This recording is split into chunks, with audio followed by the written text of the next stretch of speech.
Dalam Yakobus 1 itu ada 8 ayat. Ya.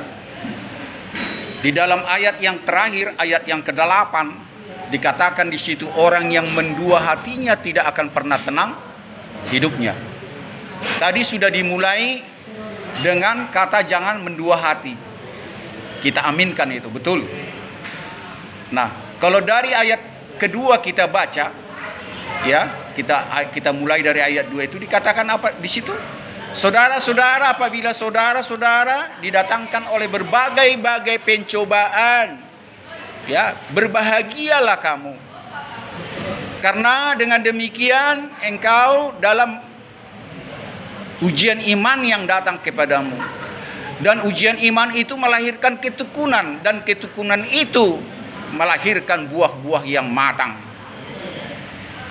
Sehingga engkau mendapatkan kesempurnaan dan tahan uji dan tidak akan pernah merasakan kekurangan apapun. Jika di antara saudara-saudara tidak merasakan ada mendapatkan hikmat Tuhan, mintalah kepada Dia dengan sungguh-sungguh, dengan iman. Dan jangan bimbang dan ragu. Karena orang yang bimbang dan ragu tidak akan pernah mendapatkan apa-apa. Dan orang yang ragu ibarat ombak, ya, yang terombang-ambing. Dan di ayat-ayat terakhir kalau kita dengar di situ adalah apa dikatakan di ayat yang ke-6? Apa yang dikatakan ayat ke-6? Iya, harus kita meminta dengan iman, jangan bimbang dan ragu, karena orang yang bimbang dan ragu tidak akan pernah mendapatkan apa-apa. Dan ayat yang terakhir yang perlu kita tekuni di situ adalah orang yang mendua hatinya tidak akan pernah tenang hidupnya. Amin.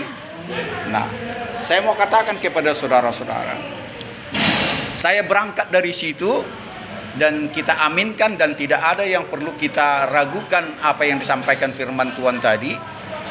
Karena memang hidup ini dikuasai oleh roh Tuhan dan roh jahat.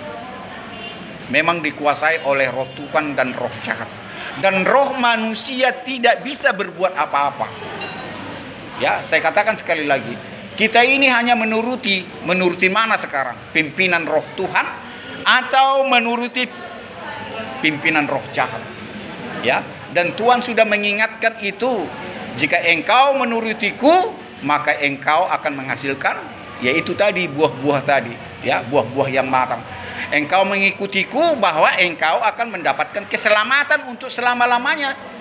Tetapi jika engkau mengikuti roh jahat, roh penyesat, maka engkau akan sesat dan mati. Ini udah sering kita baca dalam kitab suci. Nah, inilah saya mau katakan dari apa yang kita renungkan, yang dimulai tadi oleh Bapak itu, Bapak Pendeta Sitorus, berbicara tentang, ya, mendua hati.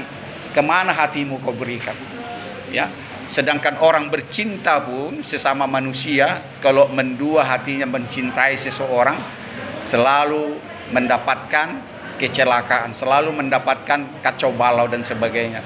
Ya, bahkan sampai sekarang ini dikenal orang merpati adalah cinta sejati. Ya, ada binatang yang tidak mau menikah atau mengawini selain daripada pasangannya. Jadi kalau binatang bisa demikian, bagaimana kita manusia? Ya, itu masih segi kedagingan. Sekalipun memang banyak binatang tidak setia sampai mati dengan pasangannya. Ya, tapi kita belajar dari yang setia itu saja. Nah, kalau sekali lagi saya ulangi, kalau binatang bisa demikian, kenapa manusia tidak? Itu masih hidup sesaat. Artinya kehidupan dunia sesaat. Percintaan manusia kan sesaat itu. Suami istri kan sesaat itu.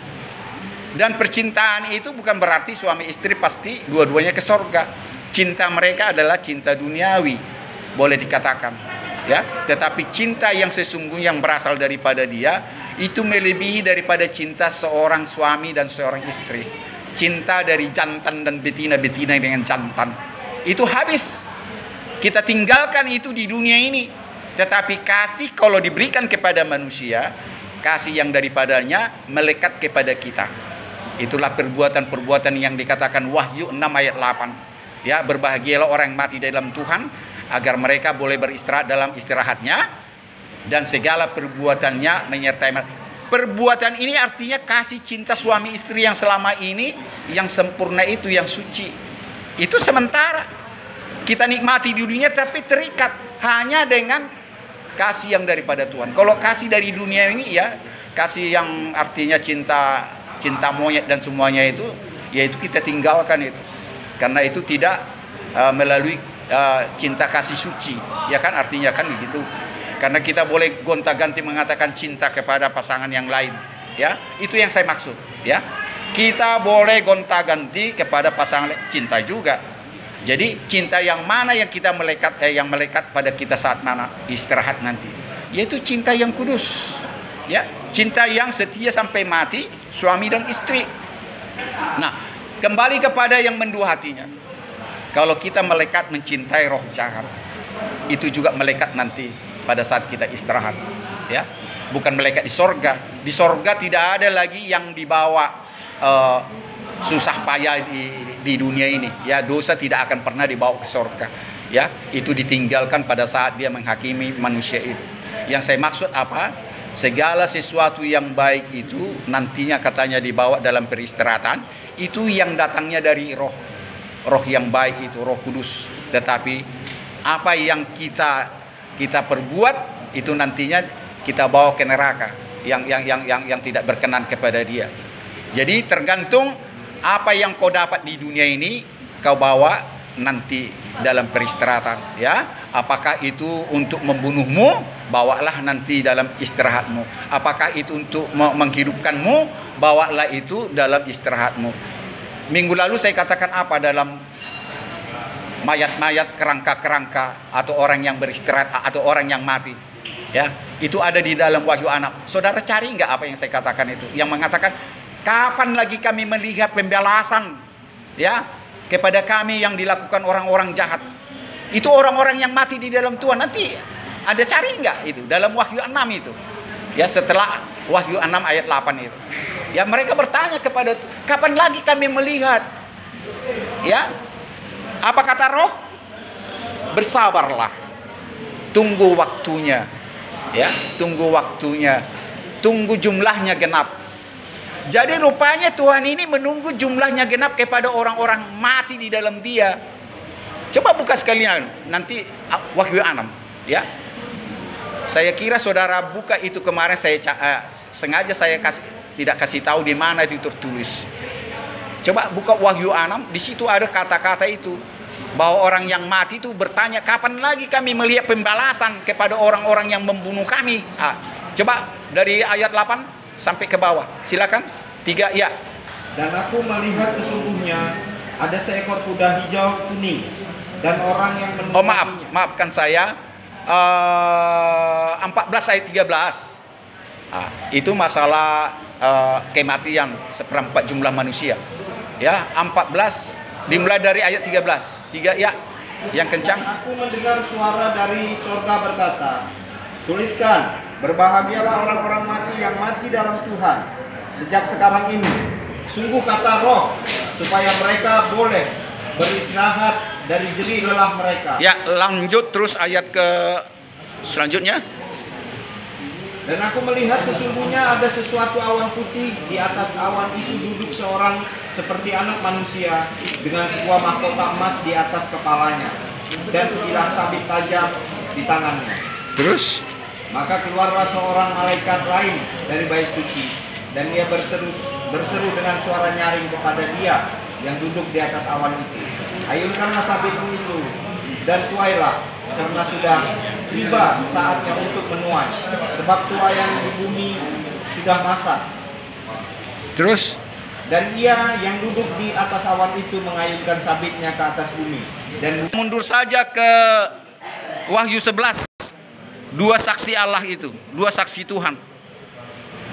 Ya, mundur lagi lah masalah kitab terbuka. Ya, dalam perikopnya kalau yang 10 kitab terbuka, dan yang ke-11 2 saksi Tuhan di sini. Khususnya kalau kita mencari apa yang saya katakan tadi di ayat yang ke-8. Coba ayat yang 8. Coba dibaca. Dan mayat mereka terletak di atas jalan raya kota besar, yang secara rohani disebut Sodom dan Mesir, di mana juga Tuhan mereka disalibkan. Ya, yang mati di dalam Tuhan sangatkan pembalasan kepada orang-orang yang membunuh mereka. Dan lagi Tuhan menjawab dalam wahyu kepada Yohanes, tunggu saatnya aku menggenapi jumlah orang-orang yang mati di dalam namanya. Jadi inilah proses di mana manusia yang dikosongkan di muka bumi ini, ya, yang selalu saya katakan jumlahnya 1/4. Di luar kemampuan manusia, kenapa Tuhan kita itu sudah menentukan siapa yang tinggal nanti pada saat Dia datang. Siapa nanti yang tinggal pada saat Dia datang. Dan siapa yang layak nanti untuk menyongsong Dia. Ya. Dan siapa nanti pula yang akan mewarisi tahta kerajaan Tuhan. Semuanya sudah tersedia dalam buku kehidupan. Itu kalau kita perhatikan nanti wahyu kepada 7 jemaat, ya, dari wahyu ini ada 7 jemaat. Ya, kita ada jemaat Efesus, ada jemaat Smyrna, ada jemaat Pergamus, ada jemaat Tiatira, ada jemaat Sardis, ada jemaat Philadelphia, dan ada jemaat Pergamus. 7 jemaat inilah firman Tuhan atau wahyu itu disampaikan mewakili seluruh dunia ini. Ya, dunia ini terwakili kepada 7 jemaat. Nanti kalau saudara baca di wahyu itu ada 7 jemaat. Ya, 7 jemaat. Dan masing-masing jemaat ini diberikan firman Tuhan yang berbeda-beda. Coba kita buka. Saya buktikan. Ayo, kita buka dulu dari Wahyu 1. Ya. Bahwa memang dunia ini diwakili oleh 7 jemaat yang nantinya menerima kenyataan apa yang sudah diwahyukan oleh Tuhan. Dari Wahyu 2 ayat yang ke-7. Coba baca di ayat B. 7b. Silakan. Wahyu 2 ayat 7b. Barang siapa terus? Barang siapa menang dia akan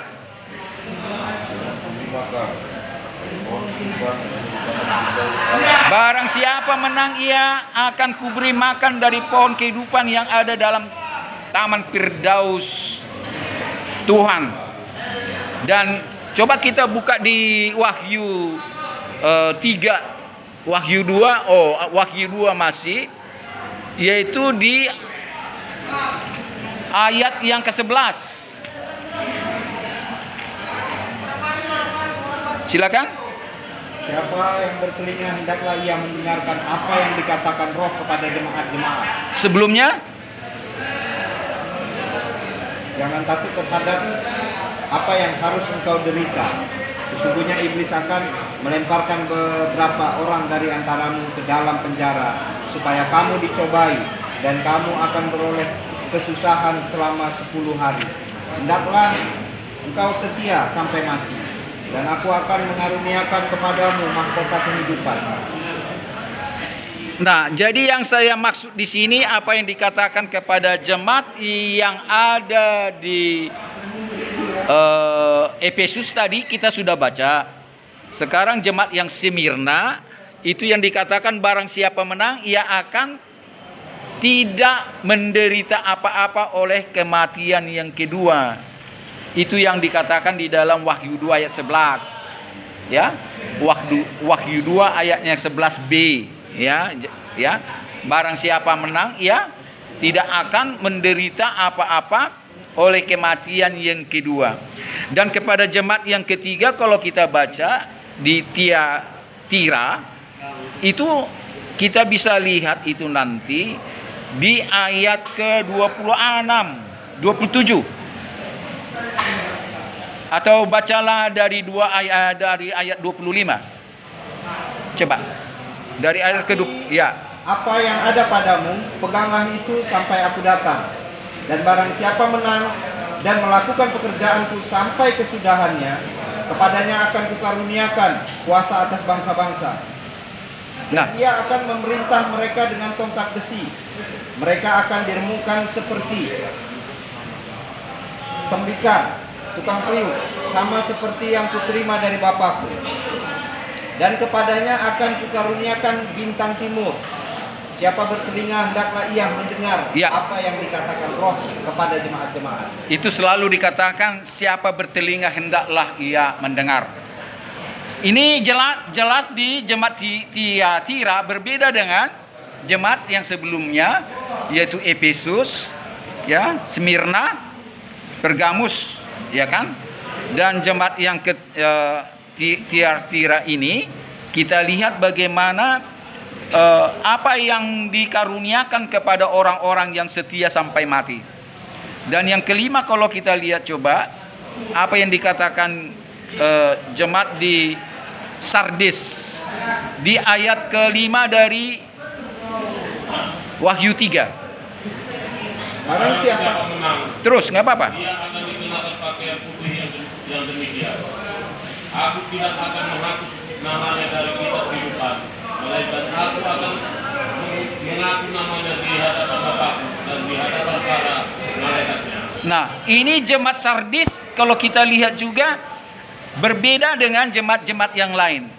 Kalau jemaat yang Philadelphia, ya, apa yang mau diberikan kepada jemaat itu boleh kita lihat di ayat 12. Ayat 12 dari 3 ayat 12. barang siapa menang, Barang siapa menang ia akan. kujadikan sombong di guru. dalam bait suci Allahku. Terus Dan ia tidak akan keluar lagi dari situ. Dan padanya akan kutulis nama Allahku, nama kota Allahku, yaitu Yerusalem baru, yang turun dari surga dari Allahku, dan namaku yang baru. ya, jemaat yang ketujuh ada di sana di Laodikia, ya. Nah, kita lihat bagaimana yang akan dijanjikan kepada jemaat itu ada di ayat 21. Barang siapa menang, dia akan kududukkan bersama-sama dengan aku di atas tahtaku. Sebab aku telah menang dan duduk bersama-sama dengan Bapakku di atas tahtaku. Iya. Jadi sekilas kalau kita sudah baca 7 jemaat itu, 7 jemaat mewakili dunia ini, janji-janji kepada orang yang hatinya diberikan kepada roh Tuhan, bukan roh iblis. Ya, kepada saudara-saudara setia sampai mati, jika hidup dalam pimpinan roh Tuhan, inilah yang saudara terima. Itu yang saya maksud. Jadi renungan yang sudah disampaikan tadi, saya langsung finalnya. Inilah ujung-ujungnya apabila saudara dan saya memberikan hati kepada Tuhan. Tetapi kalau saudara nanti ya memberikan hatinya kepada Tuhan, karena 2 hati tadi kan, ya, nanti kita bisa lihat jawabannya. Apa yang nanti diterima oleh orang-orang di luar Tuhan.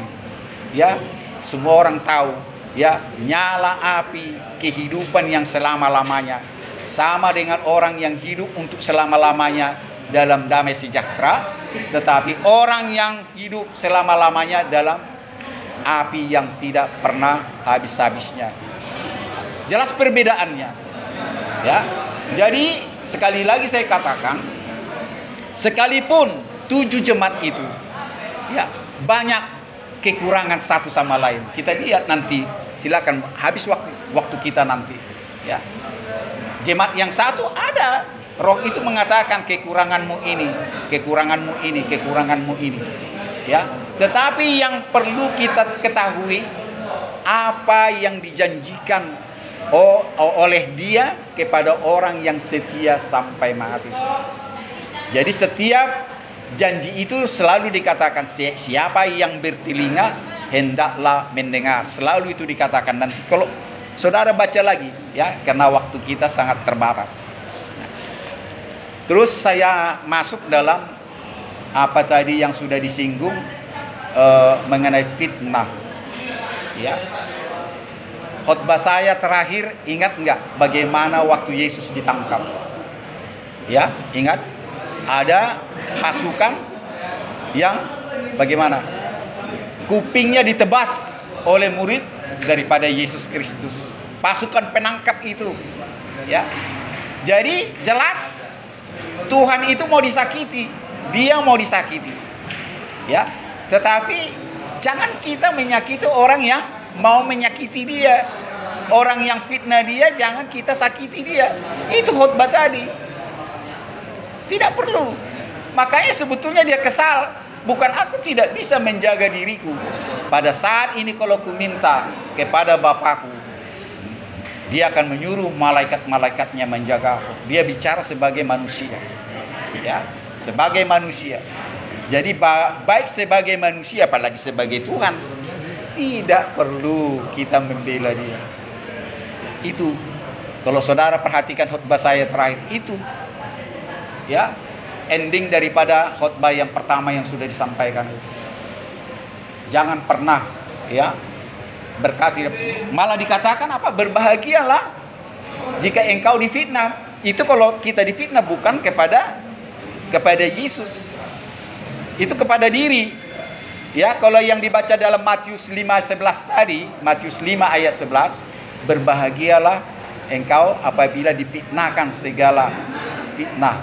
Itu yang Matius 5 ayat 11. Dan pertama Petrus tadi ya. Pertama Petrus 4 ayat 14 itu.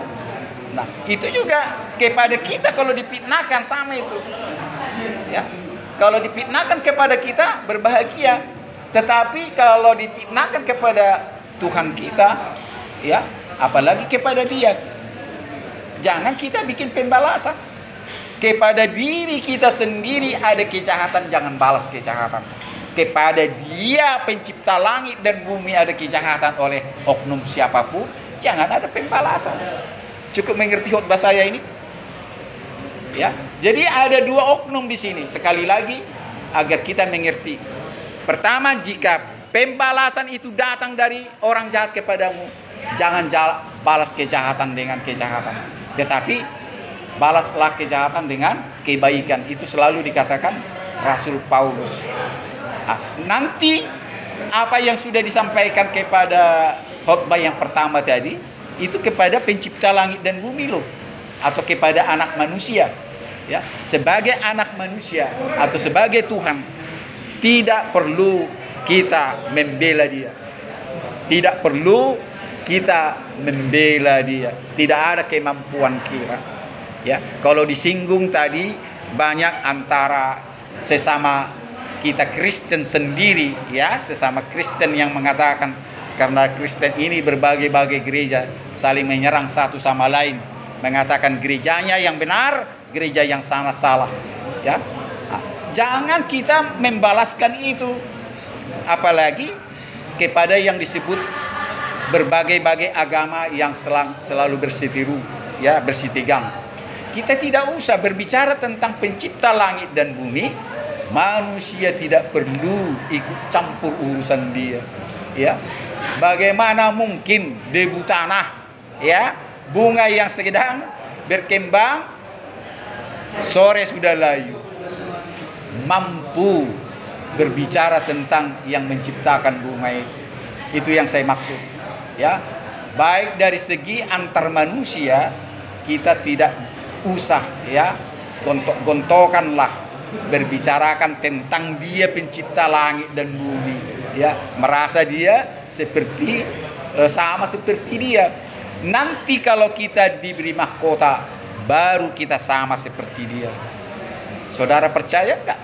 Nanti setelah kita diberi mahkota, yaitu apa yang dijanjikan kepada 7 jemaat itu, baru saudara dan saya sama seperti dia. Sekarang ini enggak. Kita masih di tanah, kawan. Tidak berhak. Makanya nanti kita baru kenal satu sama lain.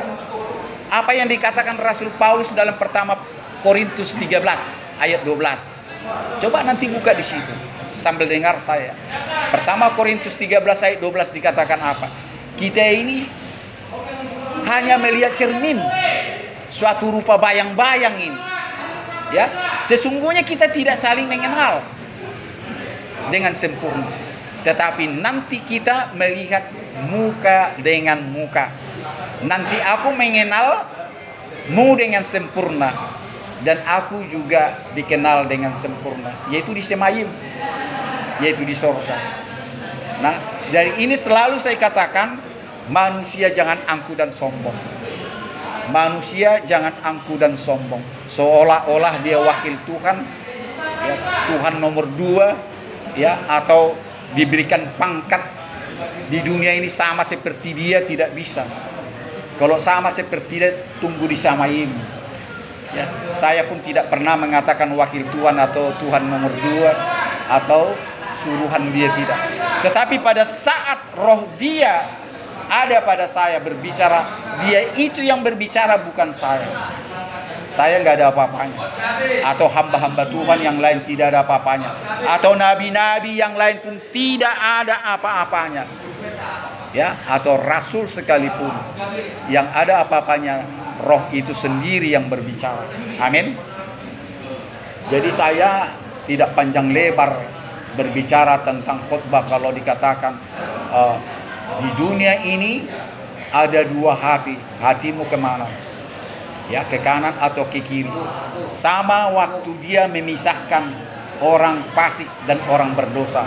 Ya, pernah membaca dalam Matius 25? Ya, pernah khutbah saya juga yang saya katakan dia memisahkan antara kambing dan domba. Ya Bu, ya. Ingat ya, khutbah saya itu. Dan saudara-saudara yang sudah Kristen lama pasti ingat itu. Ya kan? Dia akan memisahkan, ibarat seorang gembala memisahkan antara kambing dan domba. Sebelah kanannya dipisahkanlah domba-domba, sedangkan di sebelah kirinya dipisahkanlah kawanan kambing-kambing. Dan kepada domba-domba itu dikatakan apa? Terimalah saat ini kerajaan yang sudah disiapkan kepadamu sejak dunia ini disiapkan. Karena pada saat aku lapar, engkau memberikan aku makan. Tatkala aku haus, engkau memberikan aku minum. Tatkala aku menjadi orang asing, engkau berikan aku tumpangan. Tatkala aku telanjang, engkau kasih aku baju. Tatkala aku sakit, engkau membesuk aku. Tatkala aku dalam penjara, engkau mengunjungi aku. Datang kambing-kambing, domba-domba itu. Kapan kami melihat engkau guru seperti itu sehingga kami melakukan itu? Apa katanya? Apa yang sudah engkau lakukan kepada sesamamu manusia, itu sudah engkau lakukan kepadaku. Sambil buka Alkitabmu juga nggak apa-apa, dengar saya. Biar terbukti ada di situ Matius 25. Dan apa dikatakan kepada kambing-kambing dalam Matius 25 itu? Hai kalian yang sudah ditentukan untuk binasa, masuklah kepada kerajaan pembinasaan untuk selama-lamanya. Karena tatkala aku lapar, engkau tidak memberikan aku makan. Atau sebaliknya yang tadi yang dikatakan, tatkala aku haus, kalian tidak pernah memberikan aku minum.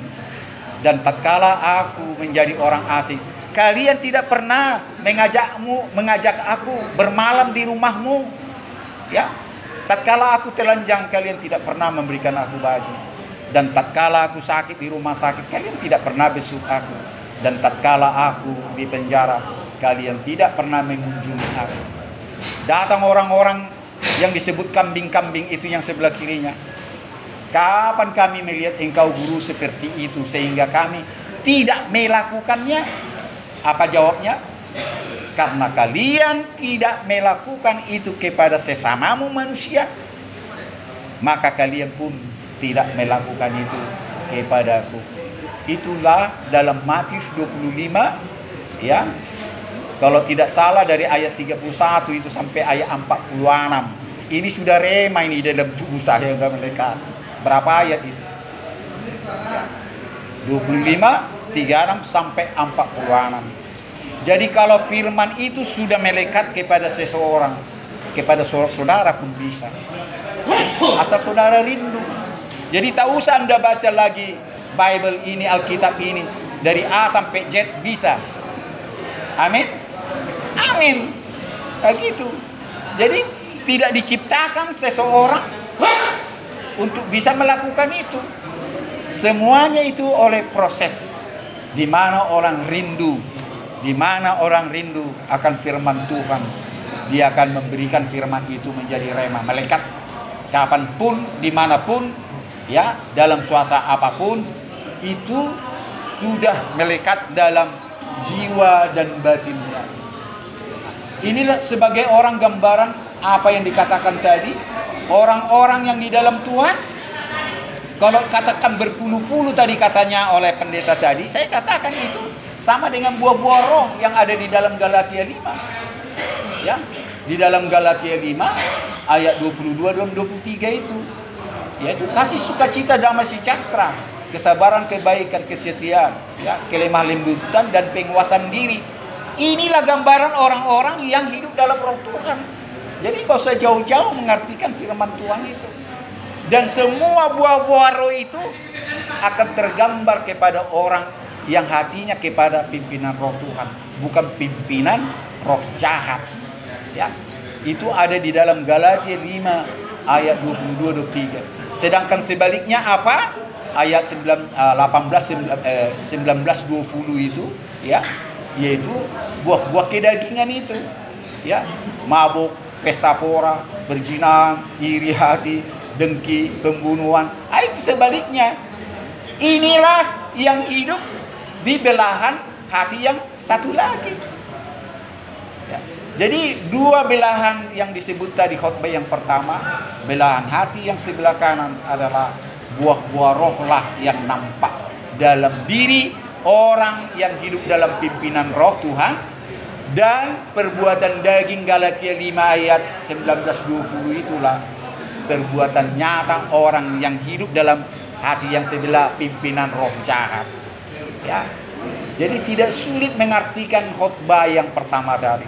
Kalau saudara sudah melekat firman Tuhan yang menjadi rema. Ya. Itu sudah tanpa buka Bible lagi ke sana itu, ke sana itu, ke sana itu, ya. Ya. Itulah saya bersyukur kepada Tuhan, saya dimampukan tanpa saya bawa lagi Bible ini, saya percaya diri untuk melayani dia.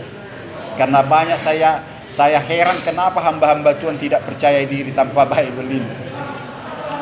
Alkitabku tinggal bah, macam mana aku nanti khotbah katanya.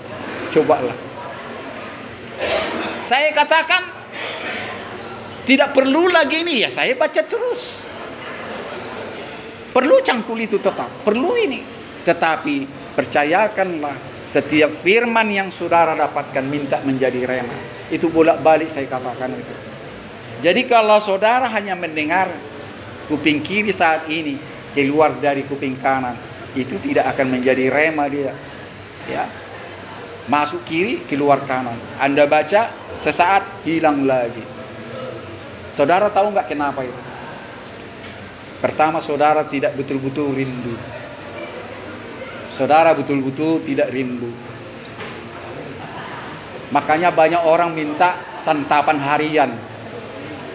Ya, saya tidak katakan salah itu santapan harian itu. Ada buku hari ini, judulnya ini, besok ini. Enggak salah itu. Tetapi orang banyak menyalahartikan soal kalau dia sudah baca hari ini santapan hariannya, judulnya ini, besok ini. Sudah segala-galanya Tuhan sukai. Ini kebanyakan saya katakan masuk kuping kiri, keluar kuping kanan. Baca udah sesaat. Yang namanya bertuhan ini adalah pimpinan roh. Bukan ibadah lahiriah. Bukan seperti membaca mantra. Seolah-olah kalau sudah saudara baca tanpa Anda renungkan, Anda dapat pahala dari situ. Salah betul. Ya. Anda baca pun ini, ya, katakanlah ini dalam satu minggu semuanya, tanpa ada arti dan makna, nggak ada, sia-sia itu semua. Ya. Tidak ada itu artinya. Jadi bukan karena Tuhan melihat saudara membaca firman-Nya, mendengar firman-Nya, tidak. Dia melihat ada kesungguhan nggak, ada kerinduan nggak, betul-betul diaminkan nggak, betul-betul disantap nggak. Inilah kata Rasul Paulus, ibadah-ibadah lahiriah. Saudara memang rutin melakukan ibadah lahiriah, mungkin setiap hari Sabat atau hari Minggu. Ya, di luarnya itu mungkin ada ibadah lainnya, atau seperti ibadah di sini Kamis dan Minggu. Tuhan tidak melihat rutinitas. Jangan salah ya. Tuhan tidak pernah melihat rutinitasmu melakukan itu, tapi Dia melihat hatimu. Kau berikan nggak hatimu kepada Dia? Bisa matamu kepadaku, telingamu kepadaku, tetapi bisa melayang-layang, itu Tuhan yang tahu. Gak usah jauh-jauh. Seperti kita laki-laki menikmati cantiknya wanita. Gak usah di mata kita wanita itu kita bayangkan pun nikmat. Saya pernah melakukan itu, kenapa tidak? Nikmat kok. Bintang film terkenal di dunia ini bisa kita nikmati sesaat. Siapa bilang tidak? Seolah-olah dia ada di depan saya, seolah-olah dia ada dalam pelukan saya. Kenapa sama bintang film tercantik itu bisa kita nikmati, tetapi kepada Tuhan tidak bisa kita nikmati? Amin. Amin. Coba tepuk tangan dulu sama Tuhan. Saya mau buka-bukaan. Saya tidak, selalu saya katakan, saya tidak segan-segan buka secara glamor, secara terbuka. Ya, seolah-olah tidak ada etika dan sebagainya. Buat apa etika kalau kita tidak mengerti? Tolong jawab saya. Ada banyak hamba Tuhan menjaga etika. Tapi firman Tuhan tidak tersampaikan. Saya mau betul-betul tersampaikan. Jangan ada tanda tanya. Jangan pakai bahasa-bahasa yang akhirnya kita tidak mengerti. Lebih bagus kita bicara apa adanya untuk mengerti firman Tuhan. Ya, kalau mau baca etika, nanti coba baca di Kidung Agung. Kidung Agung, saudara pernah baca enggak? Nah, di situ buka-bukaan loh. Ya, sampai sosok pengantin wanitanya, hai engkau pengantinku ibarat gitar Prancis, katanya. Lekukan dadamu, buah dadamu ibarat gunung kembar, di sini disebut. Kalau yang namanya najis, kemana kau arahkan kata-kata itu? Kalau kau bawa ke najisan, ya najislah itu. Amin. Kalau kau arahkan kepada kemuliaan, ya mulialah. Jangan munafik. Kita kan sudah diberikan ya karunia, ya masalah seksualitas. Itu karunia kawan. Bagaimana saudara kalau tidak diberikan itu? Ya. Coba bayangkan kalau saya tidak diberikan sejak lahir. Ya, atau di stop di setengah jalan. Yang saudara sudah menikmati masa remajamu, belum tua sudah putus. Kok hilang ya? Ya kita jujur aja. Karena zaman sekarang banyak yang sudah seperti itu, impoten. Ya maaf kalau diantara saudara sudah mengalami itu. Ini akibat banyak hal, termasuk obat-obatan, ya pikiran dan sebagainya. Itu membuat impoten. Dan termasuk wanita cepat menopause. Itu akibat pikiran, tekanan, dan obat-obatan atau makan makanan. Hilang. Ya, kok bisa hilang ya? Kok nggak ada lagi perasaannya? Nah, apa saudara tidak bisa bayangkan? Saudara tidak bisa menikmati daging rendang, ya, masakan gulai dan sebagainya. Tidak bisa menikmati rasa itu lagi. Padahal saudara pernah menikmati rasa itu.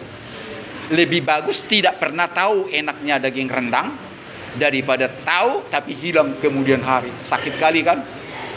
Ya Pak Sitanggang ya. Sakit kan? Jadi itu juga lah di antara saudara di sini. Saya tidak menghina saudara dalam kumpulan ini. Saya sering berkhotbah mengatakan orang yang paling hina di dunia ini, ingat Bu ya, ini khotbah saya sering, ini Kumar juga ingat ya. Bagi saudara yang belum pernah khotbah dengar saya, tempat yang paling hina di dunia ini, biar saudara tahu, adalah di penjara dan di rumah sakit. Kenapa di penjara? Saudara tidak bebas. Uangmu banyak, pangkatmu tinggi. Kalau saudara di penjara, saudara paling hina. Sedangkan orang miskin yang makan tidak cukup penghasilan satu hari, itu lebih bahagia daripada saudara. Amin. Percayalah. Di rumah sakit juga demikian. Ya. Kita jangan lihat ada orang sakit memang bukan salah dia. Katakanlah tabrakan dan sebagainya. Tetapi yang mau saya katakan, di rumah sakit itu tidak ada kebebasan. Di rumah sakit itu saudara terpenjara juga. Karena tidak bisa suka-sukamu ya melarikan diri dari penjara. Misalnya COVID-19, mana bisa? Ya. Bahkan mungkin saudara ditembak mati. Kalau dulu di Korea itu kan ada melawan, lebih bagus ditembak mati daripada menular ke orang-orang lain. Di Toba kemarin itu dipukuli, ya, yang melarikan diri, dipukuli, ya, ketawa bapak sana. Dibikin kayak anjing gila atau seperti itu, dibal-bali dan apa, pokoknya itulah berita kita dengar, ya, karena dia tidak mau dipenjarakan di rumah itu, ya. Jadi saudara dan saya, kalau kita sekarang ini di penjara, bukan itu selama-lamanya, bukan itu selama-lamanya, karena dia datang untuk orang-orang terpenjara, dia datang untuk orang-orang sakit, dia datang bukan orang yang bebas, dia datang bukan untuk orang yang mulia, dia datang bukan untuk orang saleh. Justru karena manusia sudah banyak dalam dosa dan pelanggaran, dia datang ke dunia. Amin. Nah, kalau begitu, kalau kita betul-betul sadar begitu kasihnya kepada saudara dan saya yang penuh dengan dosa, apa sikapmu kepada dia? Mau menerima dia atau tidak? Mau percaya kepada dia atau tidak? Kalau hanya percaya, iblis juga percaya bahwa dia pencipta langit dan bumi, bahwa dia segala-galanya, bahwa dia El-Kai, Tuhan yang hidup, bahwa dia El-Sadai, Tuhan yang maha kuasa, bahwa dia adalah El-Gibor, Tuhan yang maha perkasa dan maha tinggi, El-Elio, ya. Jadi kemana kita pergi? Hanya percaya cukup? Pergikah kita lagi kepada Tuhan yang lain selain daripada Tuhan yang sudah engkau percayai, datang kepadamu, datang kepadaku untuk keselamatanku? Hari Minggu kemarin kita perjamuan kudus, kita lakukan itu untuk memperingati akan dia, dan dia sendiri mengatakan itu, lakukanlah ini untuk memperingati akan daku. Apa gunanya kita peringati itu? Biar kita tahu bahwa oleh karena dosa dan pelanggaran kita lah dia datang, dia menderita. Padahal dia pencipta langit dan bumi, El Sebaut, Elohim Sebaut, segala sesuatu dia yang ciptakan. Kenapa dia mau menderita atas ciptaannya sendiri? Ini kan luar biasa, nggak masuk akal. Masakan kita yang diciptakan, ya, kita yang diciptakan, ya, kita yang membuat dia menderita? Nggak mungkin. Itu hal yang tidak mungkin. Justru orang yang membuat periuklah yang berhak menghancurkan periuk yang lonjong atau yang bocor, atau periuk yang tidak sesuai dengan harapannya. Bukan periuk itu menghancurkan, pembuat periuk itu. Jadi saya ulangi, tukang periuk berhak menghancurkan jika periuk itu kurang sempurna. Tetapi periuk yang sempurna atau tidak sempurna, tidak ada sedikit pun haknya untuk berkata-kata, bahkan menghancurkan yang membuat dia sendiri. Saya kira cukup jelas ya apa khutbah saya ini kalau saudara betul-betul perhatikan. Tinggal sekarang, maukah setia sampai mati seperti yang dikatakan kepada 7 jemaat tadi ya. Ingat masih 7 jemaat itu? Jemaat Efesus, terus Smyrna, terus Smyrna, Pergamus, terus Tiatira, terus Sardes, terus Philadelphia, yang terakhir Laodikia. 7 jemaat.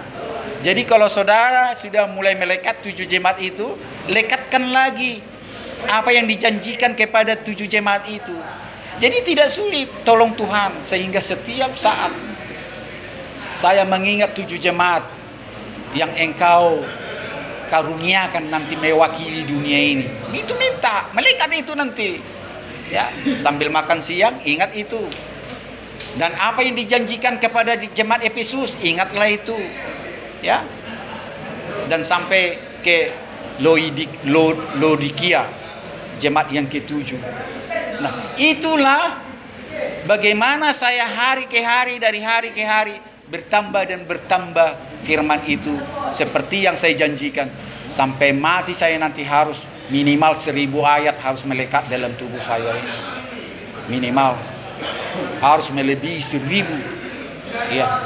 Tapi itu nggak saya bikin menjadi apa yang saya katakan tadi. Itu nggak saya bikin seperti apa yang di mantra. Jangan salah ya. Yang 1000 ayat itu nggak saya bikin mantra. Kalau mantra tanpa mengerti pun tinggal membaca itu. Jadi bolak-balik saya katakan jangan sampai saudara tidak mengerti perbedaan mantra dengan firman Tuhan. Firman Tuhan itu hidup. Jadi firman Tuhan itu tidak hanya secara literal seperti ini. Ya, tangan saya sakit ini karena asam urat saya lagi kambuh. Ya. Ini hidup kawan. Jadi jangan bikin ini mantra, jangan. Makanya tatkala saudara membaca firman Tuhan atau Mazmur, tidak salah artinya titik komanya itu ya letaknya, tetapi tidak merubah arti dan makna. Ya, jangan harus titik komanya sama, katanya sama. Tidak, ini pun sudah diterjemahkan dari kitab Ibrani, ya, berbahasa Ibrani ke bahasa Inggris, dari bahasa Inggris Melayu Indonesia. Ya kan? Jadi tidak murni bagaimana kitab berbahasa Ibrani. Jadi sekali lagi adalah firman itu hidup. Makanya daripada itu janganlah ini buat menjadi mantra. Lebih dari apa yang tertulis di sini tidak terhingga jumlahnya firman Tuhan itu. Ini hanya sedikit aja tertulis di sini. Dan kenapa bisa tertulis? Itulah hamba-hambanya seperti Matius, Markus, Lukas, Yohanes, ya kan? Itu menulis ini, ya itulah dikatakan Injil, di mana dia lahir, ya, tertulis di dalam Injil. Dan kitab-kitab Ibrani, di mana dulu wahyu-wahyu yang turun atau nubuatan yang turun kepada nabi-nabi. Yesaya, Yeremia, Yeskiel, Daniel, Hosea, Yoel, Amos, Obaya, Yunus, Mika, Nahum, Habakuk, Zefanya, Hagai, Zakaria, Maleaki. Ya, coba saudara bisa sebut itu. Itulah nabi-nabi di mana menerima firman-firman atau nubuatan-nubuatan itu tertulislah di kitab Perjanjian Lama. Ya, termasuk mulai dari Kejadian, Keluaran, Imamat, Bilangan, Ulangan, Yosua, Hakim-Hakim, Rut, Ayub, ya, Ayub, Mazmur, Amsal, Pengkhotbah, Kidung Agung, itu sampai yang saya baca tadi Maleaki. Itu semuanya tertulis oleh karena firman Tuhan datang kepada seseorang dan ditulislah di situ. Amin. Nah, itu semuanya tidaklah semuanya tertulis. Dan firman Tuhan tidak hanya sebatas ini, dia juga berbicara sampai sekarang. Dari sejak ini tertulis, firman itu juga keluar, cuma nggak ada yang menulis, tetapi ada yang bersaksi. Seperti apa yang saya katakan, firmannya datang sama saya, diberikan hikmat kepada saya. Ya, itulah saudara sampai sekarang nggak bisa jawabkan apa persamaan api dan air. Coba senyum-senyum. Amin. Ini juga firman Tuhan kalau Anda percaya. Hikmat Tuhan itu adalah firman Tuhan. Jangan seolah-olah firman Tuhan itu kayak gini rupanya, enggak. Kalau dia memberikan hikmat kepada saudara, itu firman yang turun kepadamu. Nah, sekarang saya kasih kesempatan. Apa persamaannya itu? Hadiahnya masih tetap saya sediakan. Apa persamaan? Sama-sama menolong kebutuhan manusia. Sudah terjawab itu, tapi bukan itu saudaraku. Ya, kalau saudara menyerah, janganlah terlalu cepat menyerah. Ya, belum. Itulah makanya saya bilang itu hikmat. Bahkan saya ulur-ulur ini akan saya buktikan. Oh iya. Jadi sekali lagi saya ulangi kawan, kalau Tuhan memberikan hikmat, itulah firman. Karena firman itu melalui hikmatnya. Firman itu melalui perbuatan tangannya. Dan saudara ada sebagai ini. Itu firman juga itu. Dan saudara dan saya kembali kepada firman juga. Firman itu adalah segala-galanya. Pernah dengar? Pada mulanya adalah firman. Firman itu bersama-sama dengan Tuhan. Dan firman itulah ada. Karena apa? Karena memang segala sesuatu dijadikan oleh firman. Yang firman itu adalah dia sendiri.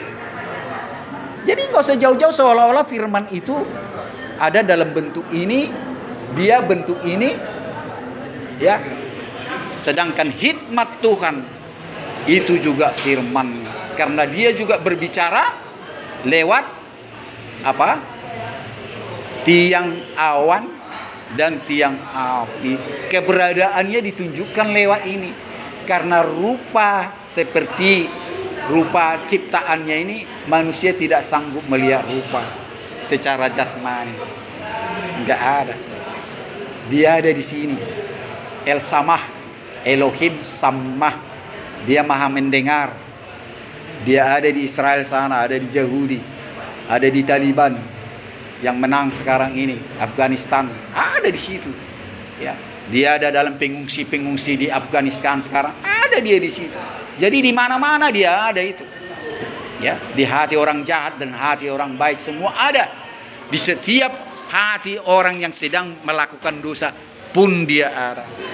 Jadi jangan kira bahwa dia hanya ada di hati orang yang suci. Salah kawan. Di hatimu sebagai orang jahat pun dia ada. Di hati orang jahat siapapun dia ada. Jadi karena dia datang kepada orang sebetulnya yang jahat terutama. Orang yang jauh di matanya itu dia datang. Tidak perlu lagi sebetulnya dia datang kepada orang suci. Orang yang berkenan sama dia. Ingat khutbah saya terakhir. Garam tidak membutuhkan asin kepada dirinya. Dan pelita tidak membutuhkan terang sama dia. Tetapi pelita butuh kegelapan agar dia nampak. Dan garam itu butuh yang tawar-tawar agar dia nampak asin. Tidak usah susah-susah mengertikan firman Tuhan. Jadi kalau saudara mau jadi garam, jadilah garam dunia katanya. Jangan lagi kau harapkan rasa asin kepada dirimu. Tunjukkan kepada orang yang tawar, kepada orang-orang lain agar merasakan rasa asinmu. Jika saudara merasakan engkau tidak merasa asin lagi, minta. Dan dia sendirilah yang hanya bisa mengasinkan garam itu, dirimu sendiri. Dan dia sendirilah yang bisa menambah pelitamu itu sinarnya. Tidak ada kuasa lain, hanya dia. Ingat itu, hanya dialah yang mengasinkan. Jika engkau sudah mulai hambar, dan hanya dialah yang menambah sinar daripada pelitamu yang jika engkau sudah hampir padam. Dan itu dibutuhkan oleh kegelapan dan orang-orang yang sudah tawar hati. Khotbah-khotbah kepada orang-orang di penjara itu aja bolak-balik, karena itu yang dibutuhkan. Jadi tidak akan pernah merasa bosan, karena orang di penjara orangnya gonta-ganti, tidak menetap. Kalau ibu ini sudah 1 tahun hampir, sudah 1 tahun lainlah. Ya. Ada saudara-saudara baru ada 1 minggu, ada 1 bulan dan sebagainya. Jadi itulah makna kedatangan kami, arti kedatangan kami kepada orang-orang di penjara, agar menguatkan. Walaupun saya katakan saudara adalah bolak-balik saya katakan bulu yang patah itu, tapi kalau saudara mau dikuatkan, tangannya sendiri memegang di mana bulu itu patah, sehingga lebih kuat sebelum saudara patah. Dia membebatnya. Kalau saudara mau. Dan saudaralah pelita yang hampir padam itu. Kalau saudara mau bersinar, darahnya sendiri dikasih menjadi minyaknya. Dan saudara lebih bersinar ya dengan minyak lampu yang tadinya saudara pakai. Itulah khotbah-khotbah orang-orang yang masuk dalam penjara dan rumah sakit. Dan visi dan pelayanan saya, itulah makanya saya katakan prison, hospital, crusade for Christ.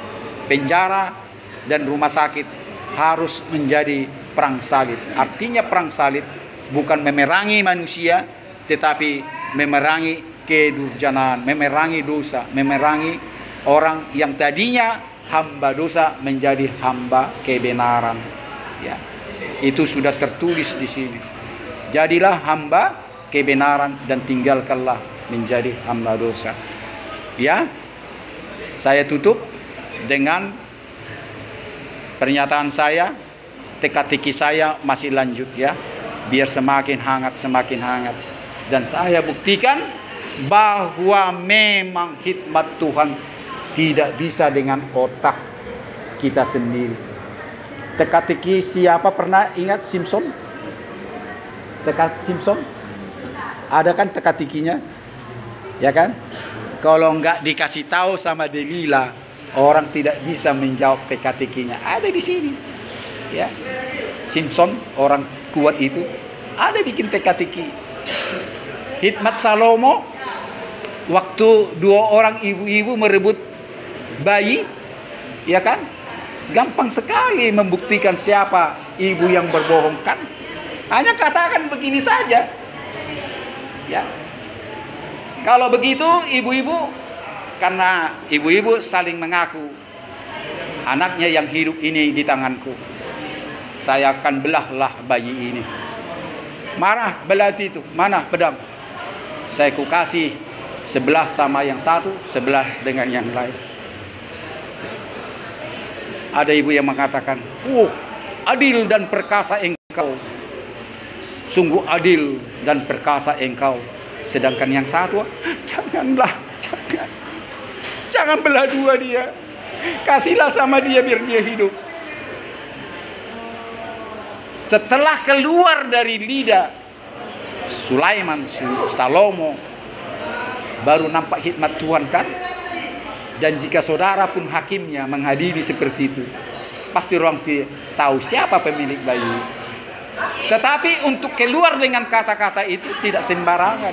Kalau mengartikan, begitu keluar dan nyata-nyata kedua ibu ini menjawab yang berbeda, tahulah siapa pemilik bayi yang hidup.